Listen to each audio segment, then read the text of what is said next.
সার্জিস আলম সাংবাদিক M A Aziz বলেছেন, ছাত্রদের লেখাপড়ার দিকে কোনো মনোযোগ নেই, খালি আছে টাকা কামাও আর বিয়ে করো।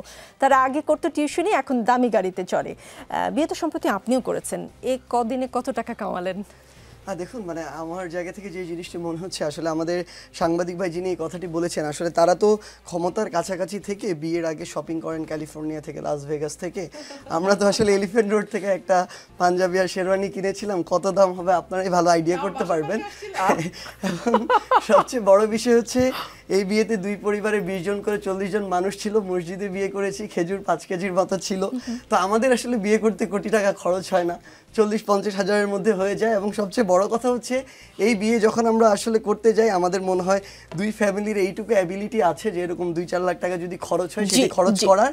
তো সবচেয়ে বড় কথা হচ্ছে, তারা হয়তো তাদের জায়গায় আমাদেরকে মিলিয়ে ফেলছেন, এই জন্য মনে করছেন যে এরকম একটা ছোটোখাটো বিয়ে করার জন্য আমাদের টাকা কামাতে হয়। তবে আমরা এটুকু তাকে নিশ্চয়তা দিতে চাই, আমাদের পরিবার আগে থেকেই, আমরা যদি মিডল ক্লাস ফ্যামিলিরও হই, ওইটুকু সামর্থ্য আছে যে 2-4 লাখ টাকা খরচ করতে পারবো।